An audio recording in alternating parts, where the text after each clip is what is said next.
Have you ever felt like you don't quite belong, even when all the evidence says that you do? Have you ever questioned whether you're really good enough, even after everything you've achieved? Or caught yourself thinking at some point, someone is going to find me out? Because if you have, you're not alone. And more importantly, it might not mean what you think it means.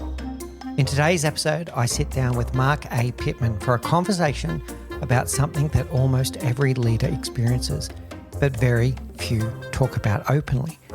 Doubt, imposter syndrome, and the internal stories we tell ourselves about who we are and whether we truly belong.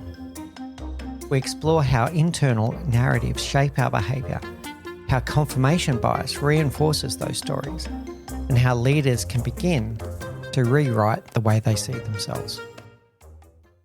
Hey everyone, and welcome back to the Leadership Project. I'm greatly honoured today to be joined by Marc A. Pitman. Marc is a world-renowned leadership expert who's helped tens of thousands of people with his programs and his coaching. He's a world-renowned leadership expert in public speaking, and he speaks on stages all over the world. And he's also the author of 2 books, Ask Without Fear, and he's the author of a new book called The Surprising Gift of Doubt. And that's what we're going to talk about today. We're going to talk about doubt and how it shows up in our leadership and in our people, and this dreaded word imposter syndrome. We're going to explore, what does it really mean? And more importantly, how can we work with it instead of against it? So Marc, without any further ado, I'm dying to get into this. You've triggered my curiosity like you wouldn't believe. Please say hello to the audience and give us a little flavor of your background, but mostly I want to know what inspired you to write this book and do the work that you do around doubt. Wow. Well, thank you. I'm honored to be here, and thank you for everybody that's listening and offering some of your well-earned time to this conversation. There's 2 answers. The reason for the book was because I couldn't explain what I did as an executive coach in a way that people understood. I was certified with Frank Covey coaching in 2003. And I've been doing executive coaching, leadership coaching formally since then. So 23 years now. And still people would say, I'd say, what do you do? I'm an executive coach. Oh, okay. And then there'd be this drift. And maybe you've seen this too. So what do you do? What is that? And I try to explain about transformation and the wonderful things of coaching and how I benefited from coaching. And I just see their eyes glaze over. So the book was a almost decade-long process of trying to answer the question that even my mother, who introduced me to coaching, didn't understand my answer often. She's like, you're unemployed then, right? No, I'm self-employed, Mom. This is how you trained me to be. So that's what the book, it's linked to what I love about what I do is that I love the moment. Well, I love whether it's in front of a group, in front of a large audience, or one-on-one, when I see people starting to get free from the stuff that binds them. Oftentimes we even put armor around ourselves to protect ourselves necessarily, but that armor then becomes a cage that traps us.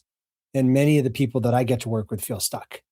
And there are different ways that they get unstuck, but the core of that fear is often, for the people I work with, is they're going to find out. I have no clue what I'm doing. And they're going to fire me. Like, I can't let them know. I got to keep running just a few steps ahead of them. That self-doubt and that criticism, when I get to share with them that every leader I've worked with has experienced that's the tremendous relief of, it's not just me. So many people think they get the manual, they miss the manual. I got the promotion without the playbook. I don't know how to do this. Everybody else seems to know what they're doing. And so as a coach or a speaker, I get to help them see different ways of looking at their experience and also normalizing it. Like, this is the right path. You're on the right path. That you haven't screwed up. That's addicting to me. I love being able to do that for people. It really does feel amazing, not just for the person that you're helping, which obviously when they become unstuck, it's liberating for them, but for you to see it with your own eyes. And often it's stuck in their head, right? So the stuckness is in their head. It's the interference has kicked in, and interference can show up in so many different ways. But we're going to talk a lot about doubt today. But when they become unstuck in front of your eyes, it really is an amazing experience. Well, in doubt and the critic almost becomes a co-opting force of you need that. It's almost I don't know if it's addictive, but it's this, I can't be a good leader without the doubt or the criticism, the inner critic keeps me in line. I will be out of control if I don't have this. And so when you start getting free from those shackles, it's really exciting to just see people flourish and sit up a little bit taller, lead in the way that they're uniquely designed to lead in their team. And it works organizationally too. Having teams and organizations feel like, oh, that's how we fit, or this is our benefit to the sector. Let's unpack that one a little bit. I want to, you can help me here and see if I'm right or not. But I've said this to a few groups that I've been doing some training with lately, and I get some very curious looks when I say this. I tell people that, a lot of people say that if you talk to yourself that you're crazy. Here's the secret. We all have an inner monologue, every one of us. We don't talk about it. Not everyone talks about it, but we all have an inner monologue. And often it's an inner critic. It's an inner critic. We talk to ourselves in ways that we would never talk to a best friend or even someone that we didn't like. So why do we talk to ourselves like that, Mark? Yeah, you hit the nail on the head with, I often will something like humorously say, you might be able to get a read on your inner conversation by listening how you talk to your animals. If you have pets, there are some people that are really judgmental. The pet's always trying to do something wrong. The pet's always trying to be mischievous and get in trouble. And that could be an indication. It could be the pet, but it could also be an indication of the inner monologue. I call this your stock stories. There are two kinds of stock stories. They're the stock stories that you tell people at conferences. I'm so-and-so, this is what I do. And that's how you define yourself and help them kind of figure out, how do you fit in my life? But the other stock stories are the stock stories that are the ones you tell yourself. Oh, I can never remember names. Oh, I always screw up. Oh, I just dropped that. I'm clumsy. And you're right. By and large, they're so toxic. One of my friends, Jess Sharp, recommended putting them on a legal pad of paper, a yellow pad of paper, just having it by your desk. And every time you think a thought to yourself, write it down and just look at it at the end of the day and say, what are you saying to yourself? And then, would you talk to a friend this way? And if the answer is no, then maybe there's an invitation to change. So there's two things I'm picking up there, Mark. One, Carl Jung is coming into my mind, and his concept of... I keep being told that. I haven't studied Jung. I'm a nerd, but Jung is one I haven't studied enough, but I keep being told that I'm Jung adjacent or something. So tell me more. Yeah. So there's something here. He talks about the shadow, and the shadow is the difference between our ego, our own sense of self, our inner sense of self, and how we project ourselves on the world. So we project ourselves on the world. You said going around the conference with the story you tell other people about yourself. But meanwhile, the story that you tell yourself about yourself in your own mind doesn't match. And the difference between those two is what he calls the shadow. And he's trying to get people to be authentic is to actually bring those two together. But not necessarily that means that you just go around being, just open and honest and go tell everyone, do you know that my inner monologue told me today that I was an idiot? Well, you don't, that's not the unmasking that he talks about. He talks about improving the story that you tell yourself about yourself, and then trying to get reality and, not reality, the projection and reality to match. That's fascinating. Well, because for me, that's where I did that. One of my stock stories is that I would be walking around college campus and recognize faces, but the names weren't coming to me. And so I realized if I could recognize faces, maybe I could remember names. So I tried to I grew up in a weird family. We had schoolwork because we went to school, and then we had Pitman family homework because my parents were learning leadership and we're going to listening to motivational speakers and all. So we had to listen to some of the greats and read like Think and Grow Rich and other books, Psycho-Cybernetics and all, as teenagers growing up. So in college, I had this awareness of self-talk. So I heard myself constantly say, I'm great at remembering names. I can't remember. I'm great at remembering faces. I'm just no good at names. And somewhere along the way, there was a pattern interrupt where I thought, if I can remember faces, maybe I can remember names too. Maybe it's just memory. And so I changed the wording just a bit to say, I'm really good at faces and I'm getting better at names. to this day, you'll never hear me say I forgot something. It's almost humorous to me now, but I'll say, I didn't remember that, or I'm not remembering that right now. Because I don't want forget to be the word that's anchored in my psyche. I want it to be remembering, because that's more honoring to people. So, and what I talk about is it's I think it's Psychocybernetics said about the card catalog. Growing up, we used to have card catalogs in the library. It's the Google search screen. You're helping rescript yourself, your operating system, recode yourself, because your subconscious wants to just prove you right. So if you say I'm an idiot with names, it's going to say, oh yeah, you are. Look at all these ways you got it wrong. But if you say, maybe I could learn more, it will do the hard work to find that one time where you got it right and start rescripting who you are. All right. So I'm hearing some really powerful things here, Mark. I want to replay some of them back to you. So the power of the story that we tell about ourselves in our own mind is very powerful. It's very, very, very powerful. And it becomes almost like a self-fulfilling prophecy filled with confirmation bias. Then I'm hearing, and the confirmation bias is then we only remember the parts that are true to the story that we just told ourselves, and we ignore all the evidence to the contrary, which might come up again when we talk about imposter syndrome. Then the power of the language, that you hold the pen, you're the one that can choose the words. So it's almost like conversational intelligence here, kind of Judith Glaser type stuff, that the power of the words comes in. And then I'm going to throw Carol Dweck in here and go growth mindset versus fixed mindset. When you said, I'm terrible at remembering names, that's fixed mindset. When you said, I'm really good at recognizing faces and I'm working on getting better at remembering names, that's growth mindset. And it's all in the power of the language and holding the pen. And you're the narrator. You don't have to stick with that stupid inner critic that keeps on saying the negative things. Grab hold of the pen and rewrite it. Well said. Yeah, I love that. That frame. So what you're talking about there, it's got me beaming, because the way I teach leadership, that was what I call quadrant 3 leadership, where you're starting to say, what if, maybe I'm not totally broken and always failing. What if the fact that I'm consistently missing this step or this methodology, maybe that's a feature, not a bug. Maybe there's something in this that is a unique perspective I bring to the conversation, or at an organizational level, a unique perspective our team brings to this sector. And then you start exploring all the different ways to identify that, objectively communicate that. So it's not just, I don't feel like doing this, but you develop some language that is more confidence instilling in yourself and in others, that you're making informed decisions and making choices, not just reactions. And that raises your confidence back up to what I call quadrant 4. Interesting. I definitely think we're going to come back to those quadrants later, because that's got me very curious. I'm going to say that I heard two things, like in the thread, I heard two things.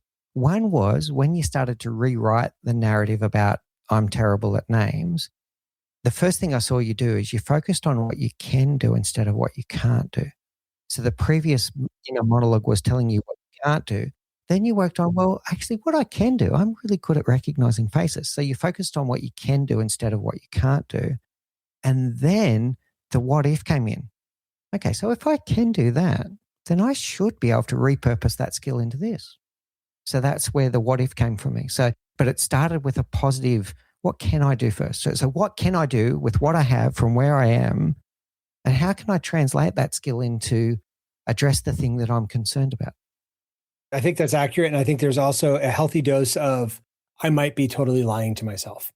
Like having that, I learned from the beginning of my career was nonprofit fundraising. So I'd ask for $100,000s of US dollars and not give anybody anything in return, except maybe a good feeling. And had fun with it. Like I love that. My first ask was for 100,000, raised tens of millions or more over, and helped the clients raise even more, which is so exciting.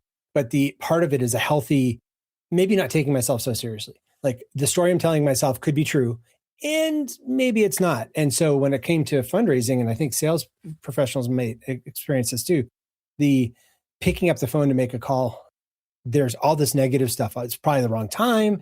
I'm probably interrupting them. I'm probably being a pain in the neck. There's probably better things to do. They probably don't even want to talk to me. That could be true. What could also be true is that this is the best time. They just got their inheritance or they just won the lottery and they've been looking for something of meaning to invest in and they can't wait to talk to me. I find myself then getting all kind of just laughing at myself because what are the odds of that happening? And in reality, they're about as good as the odds of it being a bad time. I don't know. The donor will tell me if it's a good time or bad time. It's not my choice to make for them. But I love having that kind of not believing my own press, like a little bit of humor. That's part of how, and it's interesting to watch clients get freed up with that. Like, okay, this is super important. This is a big deal. There are big goals. It's my job. And I can not be totally wed to the outcome because if I do the right process, the outcome tends to happen. So two phrases jumping into my head. You and I spoke about this before we hit record, this phrase, but do I know this to be true? Do I know this to be true? To challenge that.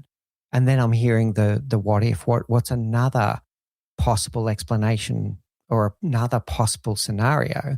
And then testing, well, which one's more likely to be true? So what I'm curious about here though, Mark, is, we talk about this pretty often, but our fear of loss is much greater than our appreciation of gain. So when you do that what if analysis, you can go, okay, possibility one, they're going to hang up on me and hate me. Or possibility two, they're going to welcome my phone call and they want to have the conversation. In our head, because of our aversion of loss and it's greater than our appreciation of gain, we're going to maybe, if we don't pattern interrupt, we're going to go to the left option and we're not going to make the phone call. We're going to let the interference get in the way. Absolutely. And this is where I'm trying to look up right now. There's a book called Go for No. Have you read this? No, I haven't. No. It is brilliant to help you reframe that, to trick yourself. It's a really good hack. Go for No is basically, we want to get to a yes. And I apologize to the author that I'm not remembering. Andrea Jarrell, I believe it is. But we want to get to yes. And the way to get to yes is often through no's.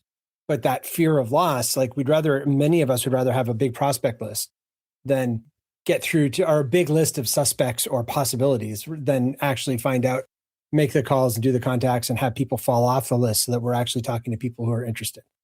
Because it feels like we're losing a list as opposed to moving forward on our goal. So Go for No, she posited, there's just a wonderful parable in there, but the game then becomes, how many no's can I get? Can I get 30 no's this month?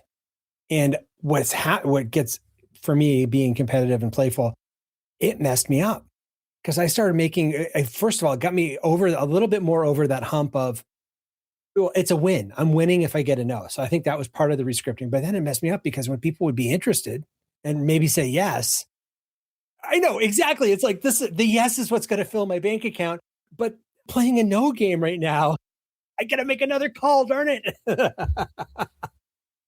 So for the avoidance of doubt with the audience, Mark and I are talking about making fundraising calls, but everything we just said is applicable in everything that you keep on stopping yourself from doing. When you're getting stuck and you've got the fear of loss kicking in and telling you that this is going to go bad and you're not appreciating the gain that could be at the end of this action that you haven't taken, we do this all day, every day in our brain.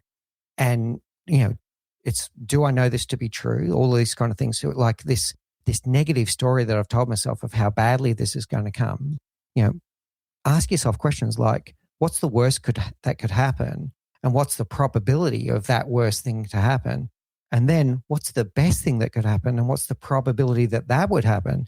And if you do that well, it often, I'm going to say nearly always, lands on the positive side and you take action. But if you don't pattern interrupt and you don't do that process, you won't take action. You'll just sit there and feel safe and protected and won't take an action that could have changed your life. And that's why I always have a coach that I'm paying to coach me, because I need somebody else outside of my system to be able to, that I trust, to be able to, that doesn't have a vested interest in my answer, in the sense of their employment doesn't depend on me or my employment doesn't depend on them, but someone that's able to ask that question and allow me that free space to be, oh, wow, maybe it isn't as much of a crisis as I thought. Yeah. There's an interesting one, Mark. So everyone listen to that. So world-renowned coach has a coach, right? That's one of my best. When people ask me about one-on-one coaching, I do ask them, as you're looking, because I hope people are choosing their coach that is a good fit, not just the only one they've heard of. I said, as you're looking, ask the coach, who's your coach? And it's pretty telling. If a coach doesn't have a coach, no, there could be seasons. That's fine. But if a coach is typically not being coached, maybe they don't believe in coaching as much as they think they do. So yeah, I always like to say ask leaders, who's the person you're following? Or what's the methodology you're following? Because I think they're makes for safer leaders if they're learning. I guess it goes back to growth mindset. All right, very good. All right, so we've already covered two really good things, which is about rewriting the story we tell ourselves about ourselves in our head. Now, I'll give one more anecdote on this one, which is if you start a sentence with this, I'm the kind of person who, and then you finish that sentence with a positive statement, you become that person, right? So I'm the kind of person who makes smart choices when I go out to eat and I make healthier choices. You'll start making healthier choices. If you say to yourself, I'm the kind of person who eats burgers and pizza and beer, you'll eat burgers, pizza and beer. So it becomes very powerful in terms of how you write that story and the language that you use. Mark's example, I'm the kind of person who's terrible with remembering names. You will always be the person that's terrible at remembering names. Okay, so we've done enough on that. My friend Renee Funkin has a great training on labels and labeling ourselves and freeing ourselves up, identifying our labels. And so that's been a process she and I are going on in this last few months of just being reflectively, what are the labels that we have for ourselves, and then asking ourselves, does it still serve us? Yeah, very good. Okay. All right. Then the second stanza was then about overcoming some of this stuckness related to our aversion of fear being greater than our appreciation of gain, and how you can pattern interrupt and challenge yourself so you take action.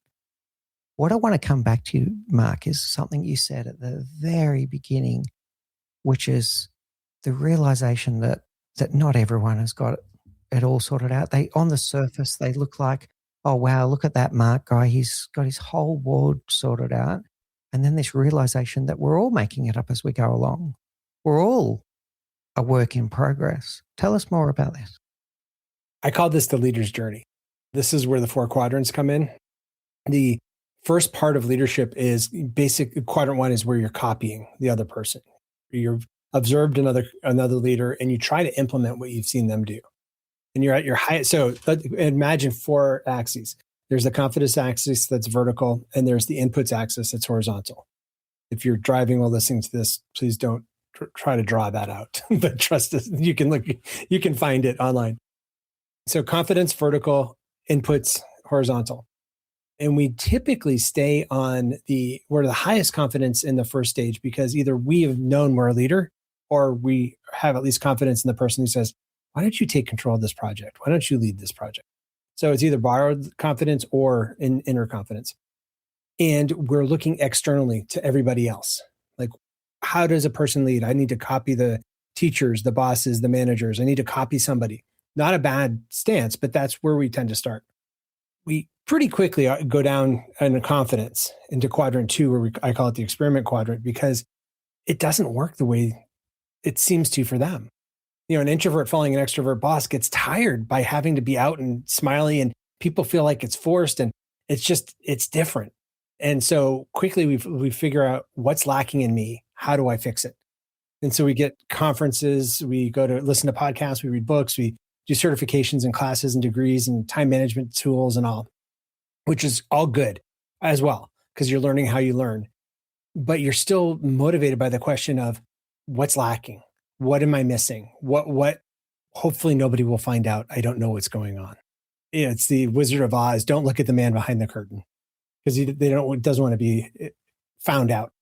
Many leaders that I know live in that quadrant, and they experience levels of success and all, but they never break out of that sort of, I'm always lacking. The doubt, though, in that is where I think can be the gift of pushing us into listening to our internals. Like, what are the things that we have been having gut senses about the whole time, or things that don't quite sit right with us from what we are learning from other people? And we're not throwing out the external inputs, the research, the books, those, we're not saying throw it out, but it's honoring the other information source we have, which is ourselves. and our lived experience and our team, if we're doing it organizationally. That's where quadrant 3 happens. And there's a dozen different tools that I have used with coaches, with clients. As you know, as a coach, there's not a linear step. It's whatever the client wants to participate in. But there's like a toolbox to go through where you start figuring out your hardwiring and different aspects of your hardwiring, your goal setting. Are you just segmenting your goals? Or are you doing goals for your entire person, not just for a segment of yourself? Your mission, vision, values, and your stories. What are the stories you're telling yourself? What are the stories you're telling others? And what's the story you want to be living into? Like at the end of your life, what is it that you want people to say about you? As you start having those conversations, you move. So you're now in quadrant 3, which is lower confidence, but you're listening to your internal cues. You move back, you then start growing in confidence and move into that quadrant 4, where you're more I call it a focused leader. And I hesitated on that because it's not that it's all figured out. It's not like you're nirvana. You've reached some sort of release or moksha. Yeah, exactly. You're focused because you realize there is a map for leadership. You're only focused on the externals, and now you see the internal. So you have the whole map, and now you know if you're experiencing some dissonance or some situation, you can say, "Where do I need to go? Do I need to go to quadrant 1 and learn, copy somebody, learn from somebody, be mentored, have an advisor? Do I need to quadrant 2 and learn a course, or do I need to quadrant 3 and say, why is this consistently not working? And is there a way that my lack of appreciation or remembering this can actually be a different perspective that adds value to the people I serve?" Okay, so there's a thread I'm picking up, Mark. It's really good. I love the quadrants, and I love that you called it the leader's journey. The thread that I'm picking up in there is paying attention to signals that are trying to tell you something and then acting intentionally with it, not on autopilot. So why do I say on autopilot? This is the common first-time leader journey, but it can happen at any time. Is people land in their first leadership job and they have a little bit of a boost of confidence at that point because they get the euphoria of finally I've been recognized for what I bring to the world. So a bit of a confidence boost, but then the dawning of realization that no one's shown them what it means to be a leader. And their first port of call is usually to mimic the leaders before them. And the interesting thing here, Mark, is that they may have not even enjoyed that leader. There may have been parts where they go, oh, yeah, I really like the way he or she did this. But then there was all these things that they did that they didn't like. Why are you going to mimic the behavior of a leader that you didn't even enjoy following, right? So if you go on autopilot, it's not very intentional, right? So the copying, and then it's going to start feeling, I use this phrase about, imagine you're going to the theater and for whatever reason, the star player that night is out and the understudy is going to play. And they say, oh, the role of the Wizard of Oz tonight is being played by Marc A. Pitman. I think that's what gets in people's heads is they go, oh, I'm the leader today, so I've got to play a role. I'm acting. And now I'm not being myself. Now I'm not. And it starts to feel, this is where your signals came in, it starts to feel very inauthentic. And there's something in your gut going, oh, I'm doing what the person before me did, but this is not sitting right with me. And if we ignore that signal, we won't change. But if we pay attention to that signal, we'll start going on your quadrants. How's this sitting with you? It's sitting well. I think what I want to add to that or make sure is heard is that leading is different than doing the work, like being an individual contributor, leading people to when your success no longer comes from doing the thing, but having others do the thing. Your success is working through others. That is destabilizing and different. And so that's not just, you're going to feel uncomfortable because it's new. Whenever we learn something new, there is discomfort. But what you're saying is the persistent discomfort even after that of something isn't sitting right. And most of our schools are and Western culture train us and parents sometimes and coaches to ignore our body, ignore our emotions, let the thoughts lead. I was trained, the books I read said, your head and your thoughts are the engine of the train and your feelings are the caboose. They'll go wherever your brain takes you. And there is helpfulness in that. There is some aspect of fake it till you make it in leadership that can be healthy, but then it can become toxic if you stay there, because Yeah, it's listening to why do I feel like I'm faking it. So yeah, I think it's really good. Really, you're a master summarizer, summationer. So what I'm feeling here is that some of the heart of emotional intelligence, that this is this gut feeling that you got is an emotion. And my theory on this is like that all emotion is information. It's trying to tell you something, Mark. And it's trying to tell you, are you listening? So what is this emotion? Why this emotion? Why this emotion now? What is it trying to draw my attention to? I'll go a little bit further just to test my hypothesis and see what you think. For me, it's trying to tell you about either a met need or an unmet need. So a positive emotion like happiness is trying to reward you for a met need, like love and belonging or something else. So it's rewarding you and going, oh, I'm happy now because I felt the cherish of the thing that I needed. I felt I needed today to feel like I belong. I did something that made me feel like I belong. So now I'm happy. And then when you have a negative emotion, it's trying to draw you to an unmet need. I'm not feeling respected. I'm not, whatever it is. I don't want to go into too many examples, but a negative emotion is trying to tell you about an unmet need. So why ignore it? Why ignore it? And often we suppress it, like you're saying. We bottle it down. We still should challenge it. Do I know this to be true? And this kind of stuff. But what is this emotion trying to tell me instead of ignoring it? And I think there are some things where our bodies are designed to make things feel good, and it may not be happy. When I have a bourbon, I really like it. And I'm a home brewer of beer. And I like alcohol. If I have too much, it still feels good to a point, but it's not healthy to keep going. So there can be some false positives there. But I think one of the things that I find in the hardwiring case is exactly what you're talking about. It's are you familiar with the Highlands Ability Battery? No. Okay. The Highlands folks took a whole bunch of corporate tests where they were studying for a particular skill. And so it's a 3-hour battery of seemingly stupid tasks that you need to do under time pressure. And it helps you to see what actually comes naturally, not most of the assessments are, how do you think? It's all about how you think you present, but this is just testing you on, this is how you perform. And it's not good or bad. You could be really agile at some things and really slow at others.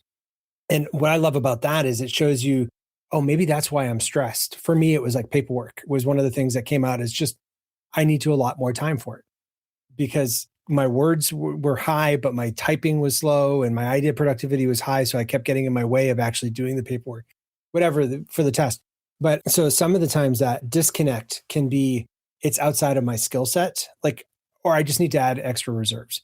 I'm being unrealistic in myself and thinking I can do this thing in 30 minutes when I should have scheduled 2 hours for it. But then, yeah, I do like the idea that something that I guess the other thing I would say is something negative could actually, how did you frame it? Is it something that you're missing or is it making you aware of something? Yeah, it's making you aware of an unmet need. Unmet need. Okay.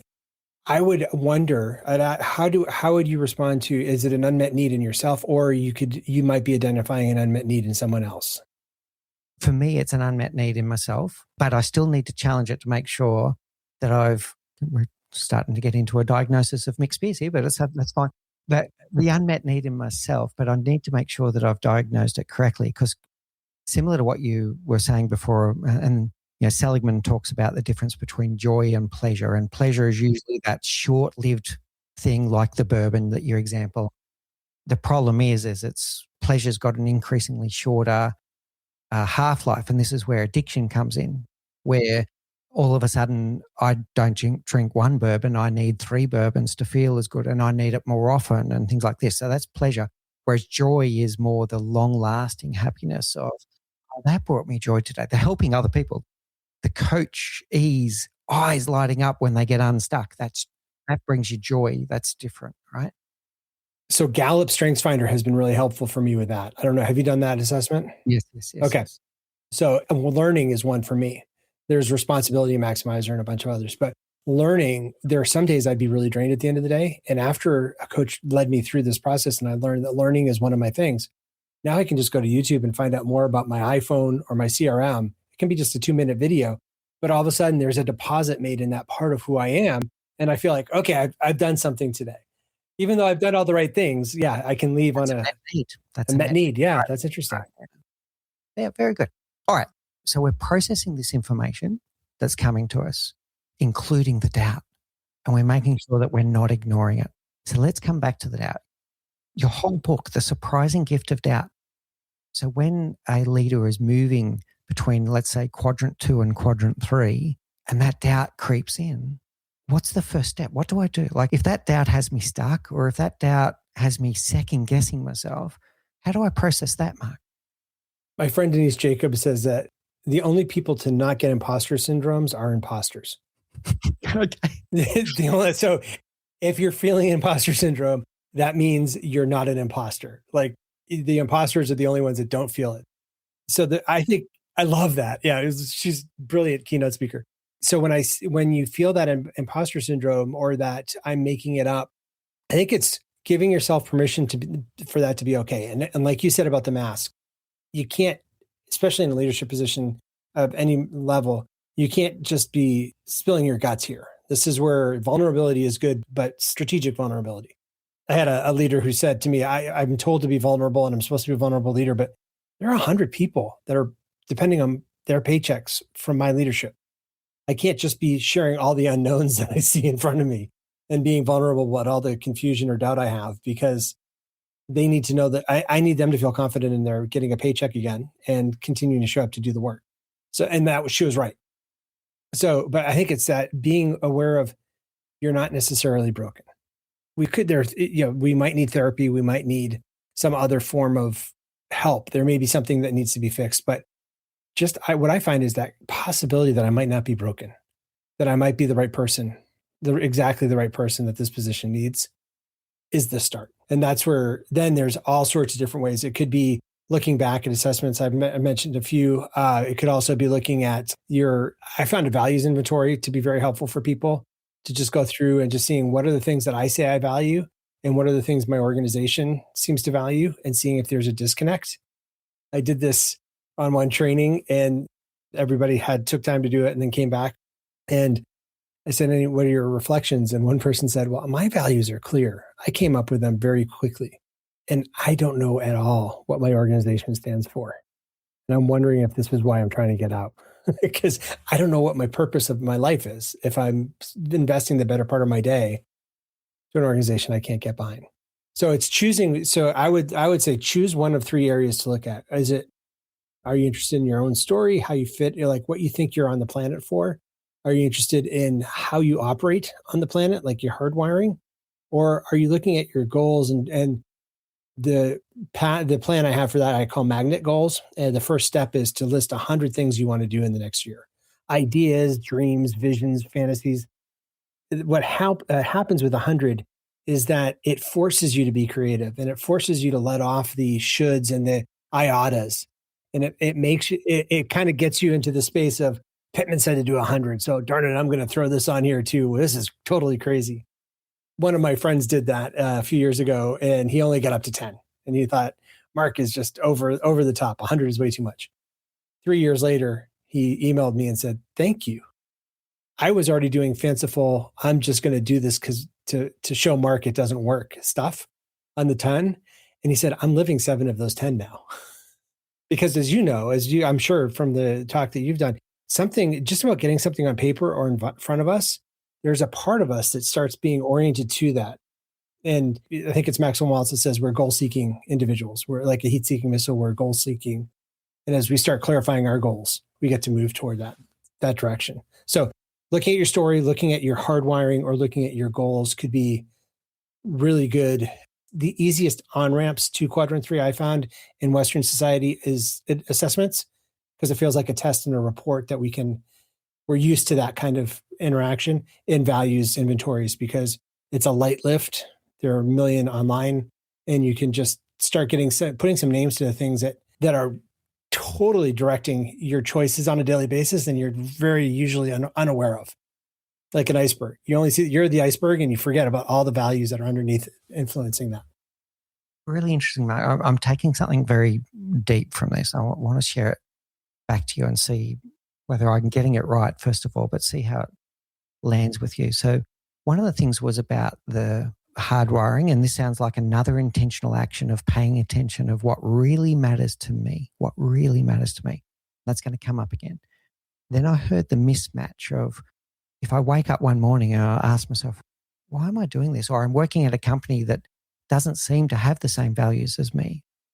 I'm going to say that's the journey to burnout. That's the journey to burnout, where joy has left the room a long time ago, and you're just doing what you think you should do. And that's my third part, is the word should. That was the most interesting word that you said for me, because I think when people write a lot of goals, they externalize it and they let societal expectations come in of, oh, Mark, he's a successful guy. That means that he should do X. Well, no, that's an external. That's not intrinsic.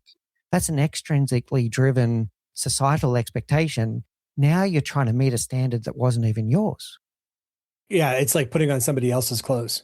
Yeah. And you wonder why it doesn't fit. Yeah. It was made for you.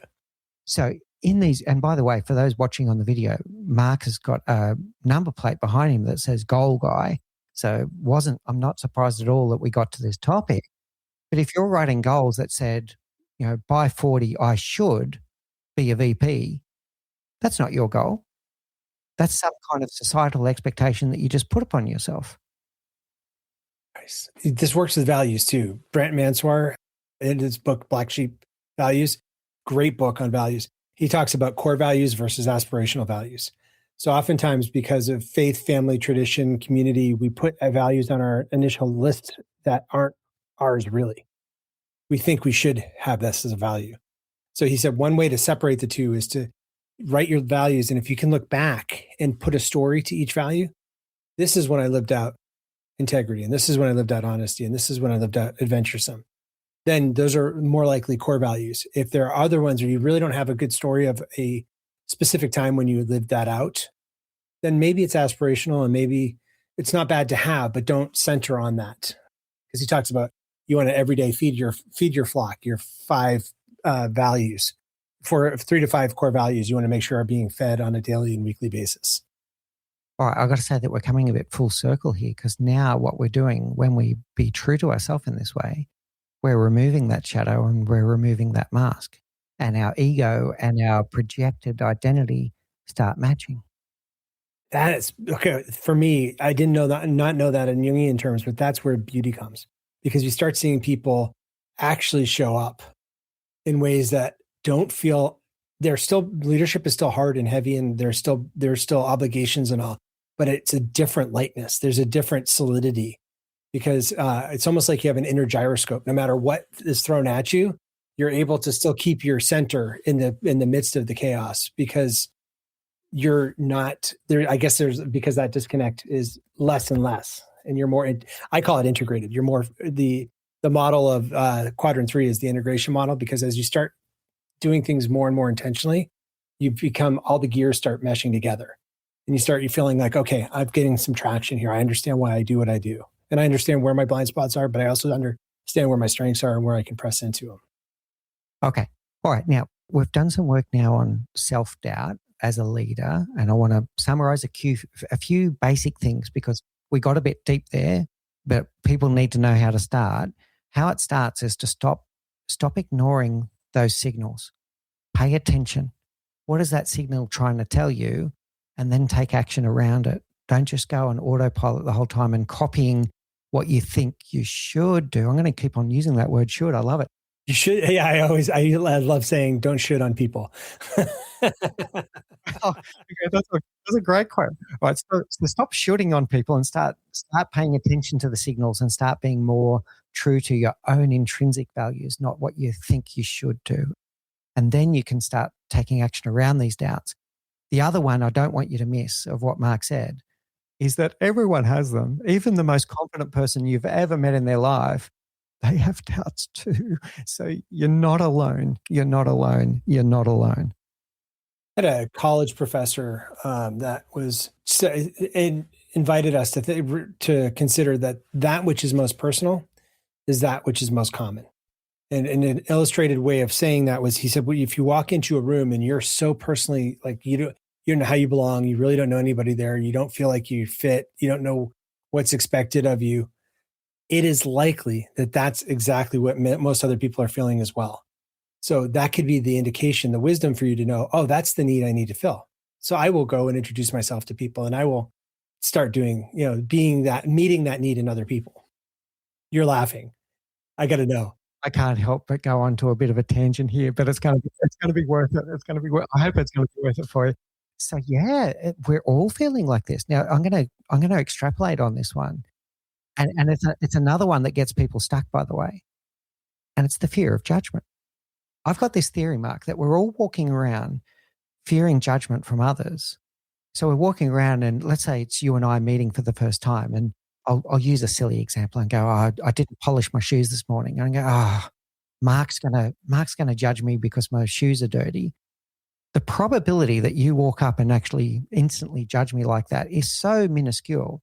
And the most likely, here's the interesting thing for me, the two most likely things that's going on in Mark Pitman's head is he's actually thinking about himself and something else. Like I've got to get milk on the way home, or you're thinking about something else you've got to do today. That's the most likely. The second most likely, this is my theory, I haven't fully tested it. My second most likely is Mark Pitman is sitting there going, worried that Mick Spiers is judging him. So we're all walking around in fear of judgment of each other. It's almost like you listened to a conversation I had with a friend yesterday. We're going to a beach area for family vacation. And I called her up and I just said, I'm the amount of self-critical judgment I'm having about my body shape and my body image and all. And I said, I know, as my wife would remind me, nobody's going to be looking at me. Like I'm not the center of their world. And she said, after 31 years of marriage, they shouldn't be looking at you. You should be looking at me. So she's letting me know where her center is. But you're absolutely right. And she laughed. She said, the only thing they'll notice is if you fall over into the pool with your drink. And if you come up with your drink and you say, it didn't spill, then everybody will cheer. She said, people are there just to have a good time. They're coming as they are. But I love that. If most of the people we're interacting with are afraid of being judged, how would you respond to that then? If you know that that's probably the likelihood. I would start a conversation with them to be curious about them. Like so just break the ice and get beyond anything and say, I'm genuinely curious about who you are, not how you look or anything. By the way, the beach metaphor is a perfect one. It's better than my dirty shoes one. Well, the dirty shoes one, I was thinking, how shallow am I if I really judge you on your shoes? Like that could be a really good character flaw to show out, to get out in the open early. Okay, Pitt is probably not somebody I want to do business with. But the beach one's even better, because if you're walking around going, oh, did everyone notice that I'm carrying a bit of weight around my midriff, right? They're not. They're not looking at you at all. They're in their own world. And B, the second most likely is they're sitting there going, oh, did that guy notice my cellulite? They're thinking the same thing. Let's just get beyond it, all of us. So here are two quick questions that I use in every social situation that your listeners may translate well for them too. Because of that, just why am I here? What do I say? When I'm at a buffet line or in a networking situation, I usually ask, what do you do when you're not here? And I do that in part because some people choose not to work because they want to be an at-home parent, or they're not in a position to work or something. And in many of our cultures, they feel less than if people say, what do you do for work? Well, I'm out of work right now or whatever. So asking, what do you do when you're not here, frees them up to feel seen. And you get great answers. Some people are like, I'd go hang gliding. I do skydiving, or they'll tell you work. And the second question that's super easy after that is, wow, how did you get into that? And it does exactly what you said. It shows them that you're interested in them as a human being. And I think it was Winston Churchill, but it could have been Dale Carnegie that said the best conversationalist is the one who asks the questions. They're not the ones that are talking about themselves. Yeah, be interested, not interesting is the key here. But what I love about your questions, and I'm going to walk away with this one as a takeaway for me today, there's no judgment whatsoever in that question. Whereas if I ask you, what do you do? The person, whether they're unemployed or not, they're instantly going to go, if I tell him I'm an engineer, is he going to think that I'm not worthy? Even though I'm proud to be an engineer, by the way. But you know what I mean? If I tell him an engineer and he turns around and go, oh, that's interesting, I'm a brain surgeon, all of a sudden there's some kind of... what's the pecking order? Is there judgment? Oh, wow, that's so good. Thanks for picking that up. I love that there's no judgment in that question. It's really cool. Okay, now I need to go one more topic. Sorry, Mark. I know that we're going a while. We've spoken a lot about self-doubt. The next one I want to talk about is, what about a leader who identifies the self-doubt in others, right? So the imposter syndrome in others, and they've got someone who, almost the very definition of imposter syndrome, that has persisting self-doubt despite contrary evidence. So everyone else can see the label on the jar from outside the jar, and the other person just keeps on, like a brilliant accountant, let's say they're absolutely brilliant at their craft, and they keep on doubting themselves. How do we help others on this journey, not just ourselves, Mark? Oh, such a good question. And that's people have to want to be helped. That is part of it. Yeah, I think a lot of us, those of us who have kids or have been kids, may have experienced a parent trying to do this to us. And that can be, when you're doing it to somebody else, then that can feel really uncomfortable. Is the person that you're talking about in an employee boss and direct report relationship? Okay. So then it would be I would often see this with my clients is starting to have action plans and just saying, do you realize that people aren't saying all those negative things about yourself? And there's a couple of, one of the things I really like helping people do is try to get a picture of what their direct report story is. Because most of our direct reports don't see themselves there to serve our needs or serve the business needs. Yes, they're adults. They signed up for a job description, but they usually have a story that's bigger than the position that they're holding. It could be involving their family. It could be long-term trajectory. It could be self-employment later on. It could be whatever. And so being a leader that sees their bigger picture and then being able to match their job's position or job's requirements within that bigger picture can be really helpful. You're squinting. So could I give you an example? Yeah, please. Yeah. So there was one CEO I was coaching who had hired somebody who she thought was going to take over the organization as like succession planning. But it became really, really clear that this person was not only not fit for that position, but was actually really toxic in the organization. And what she found out was that this direct report wanted to be a consultant. So, look, your department's the only one that's having these issues in the organization. The other departments are thriving and doing well. The common denominator in all these, after over a year of working on this, is you. That person still didn't want to change. That person still wanted to be this rabble rouser and nonconformist and culture divider. So what she started to do was say, remember how you want to be a consultant? This served two purposes. One, it was, here's an exit strategy to get you out of here. And remember how you want to be a consultant? This won't necessarily serve well in organizations. Organizations will have a hard time bringing you in to deteriorate their culture.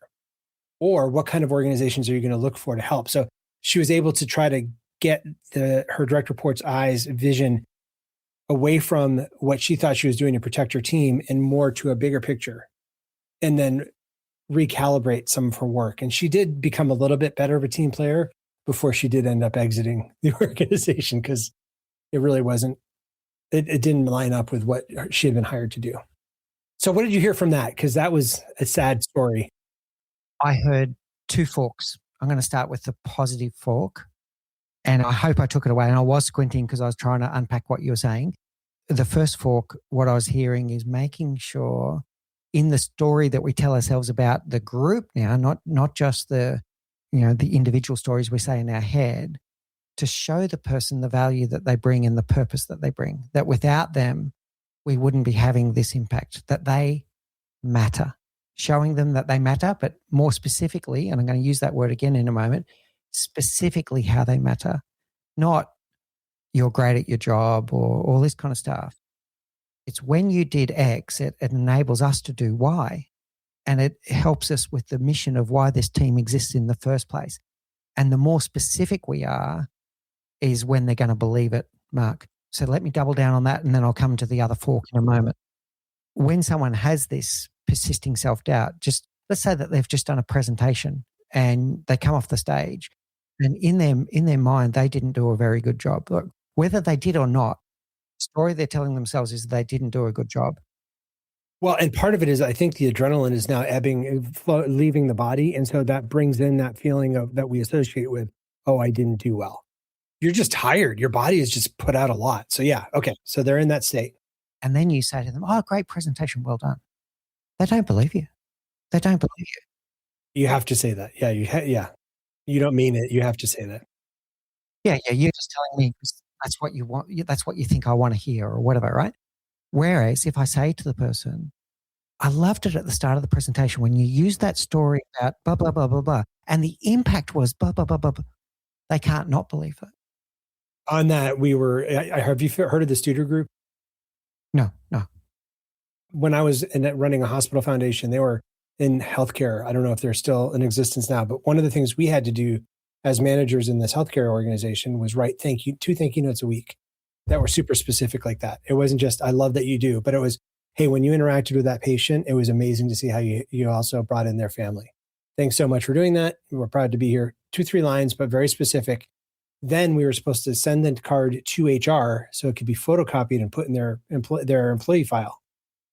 And the HR would then send it to their home so that they'd open it up at home and they'd be around their family, being able to see their work give praise to something specific, their brilliance that they showed up at work with. Yeah. So I've got gratitude, purpose, and mattering all in there, but the word specific, right? So if it's generic, two things. If it's generic, they don't believe it. And second, they can't repeat it. If it's specific, they believe it and they can repeat it. And now you're adding gratitude, purpose, and mattering into it, and that's going to bring joy. We're back to joy and Seligman's delegation. Okay. Now, the other fork was a mismatch. So when someone actually, this is not working out. But what I loved about what you did is you started on something we can agree on. Oh, you really wanted to be a consultant, right? That's a great way to start the conversation because it's not an attacker defender conversation now. It's a co-created conversation of let's see how we can make that work for you kind of thing. And by the way, it's not here, it's somewhere else, but the mismatch was the values are not matching. Coming back to shadows and masks, the values are not matching anyway. They're not happy. You're not happy. They're not happy.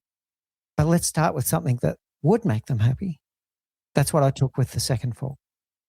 Nice. My friend Phil Jones, who wrote Exactly What to Say, talks about the OFQ, warm opening, mutually agreeable fact, and then a curious question, which is just what you said. So when you have that, hey, good to see you. The fact, remember you're still interested in being a consultant, right? I remember when we talked about you wanting to be a consultant. Great. How do you think that's going to impact? How do you think you're going to be able to sell what just happened in that staff meeting to a client when you're a consultant? That's powerful, Mark. I love it. And you're not coming at them as defensively because you've already had that connection of the mutually agreeable fact, just like you said. That's great. All right, brilliant. All right, we've been talking for an hour, and I feel like I could talk to you for 7 hours, Mark. Yes. I think so too, but I don't think everybody would listen. No, that's right. Let's bring it to a close. So we've been through so many things here. The biggest takeaway I want you to take from this discussion today is that we all have doubts. All have doubts. And now to use Mark's title, The Surprising Gift of Doubt, stop seeing it as a negative, start seeing it as a gift that if you're paying attention to, you can make pivots in your life and in your leadership that bring you back to your true self, your own sense of self, your own values, to get back to a match instead of a mismatch. So stop ignoring the cues, pay attention to them and go, what is this trying to tell me? And then do something with it.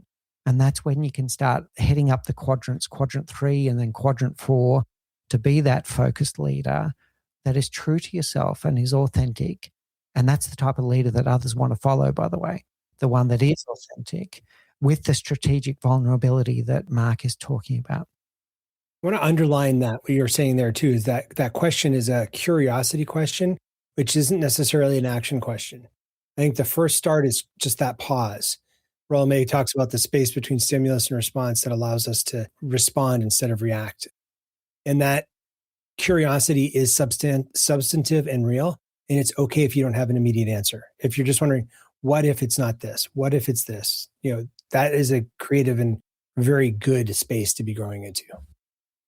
Very good. Yeah, very good. And this is where freedom lives. This is where freedom lives, is that difference between the instant reaction. The instant reaction is, it's more back to shoulds, by the way, Mark. Yeah, it's so true. Right? Whereas a considered response is more true to yourself. And it can take time, and that's okay too.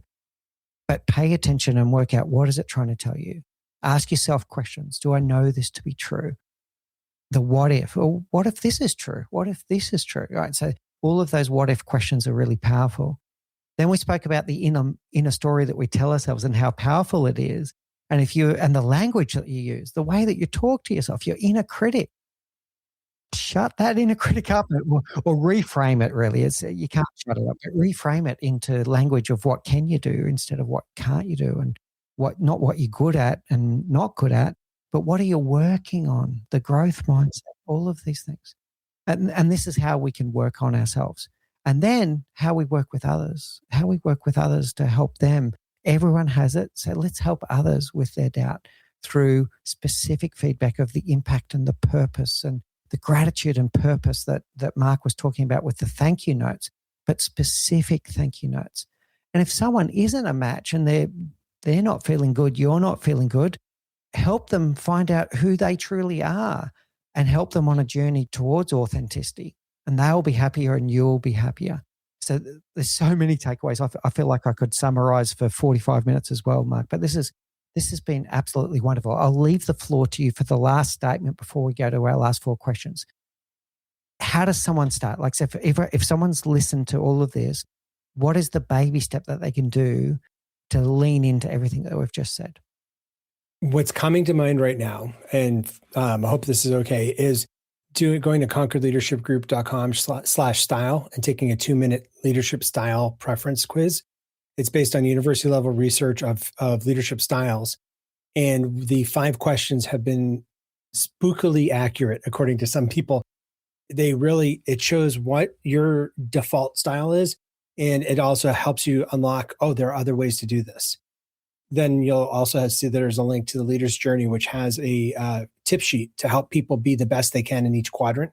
If your direct report's in quadrant 1, help them learn who's trustworthy to follow and how do they identify who's the right copy. If they don't even know that they're in quadrant 2, if they haven't moved there, help them be the best that they can be in the space that they are. Yeah, really good, Mark. Okay, that's a great action. Excellent. All right, so let's go to our rapid round. These are the same 4 questions we ask all of our guests. What's the one thing you know now, Marc A. Pitman, that you wish you knew when you were 20? I wish I knew that my constant fear of screwing up and totally taking on everybody with me was overstated and didn't help me as much as I trusted it for the first 5 decades of my life. Okay, very powerful. We all needed to hear that. Okay, what's your favorite book? As I was listening to previous episodes of your podcast, I was going to say Stephen Covey's 7 Habits. It's something that my mom wrote in 1989. She said, "This sounds like the way you live your life, Mark." And I was still in high school here in the United States. So it's been part of it's what I do. But in the case of talking about what we're talking about now, there's an author, N.K. Jemisin, Jemisin. There's a book called The 100,000 Kingdoms, where her sometimes fiction allows us to unlock things that we see in the world around us, but we hear it more clearly in fiction. And her understanding of power dynamics and expectations within cultures and societal structures that are positioned to preference other people was mind-boggling to me. That's not why she wrote the book. She wrote the book about this wonderfully ornate and very complete world, but that was coming to an end.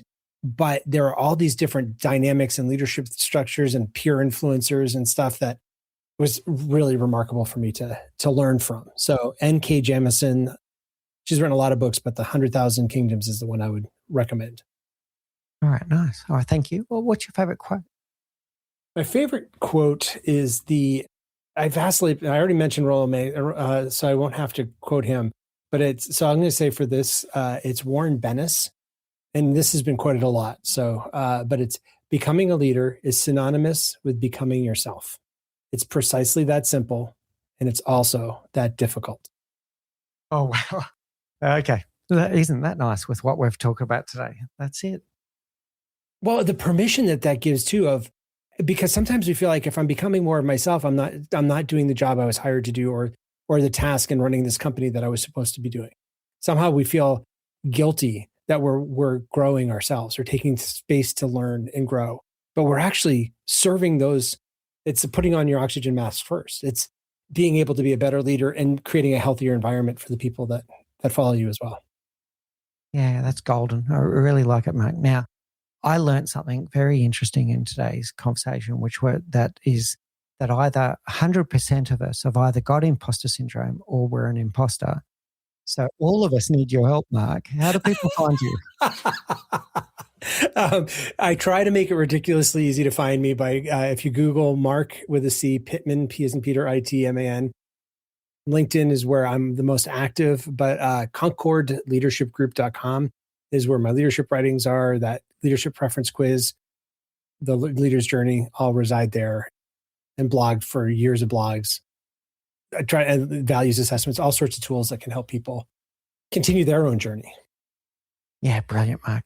Well, thank you so much for your time today and for the gift of your wisdom and your experience and making us stop and really think this through, but not just think about it, but think about what we can do to step into the breach of working with our doubt instead of working against it. That's my big takeaway. Work with your doubt. What can you take from this doubt? Not see it as something that makes you capitulate. What are you learning from this doubt and what are you going to do about it? So thank you so much, Mark. Wow, that was enlightening. So let me ask you, what story are you telling yourself right now? Is it a story of doubt, of not being ready, of not being enough? Or is it a story of growth, learning and becoming? Because one of the most important takeaways from this conversation with Marc A. Pitman is this: doubt is not always a signal to stop.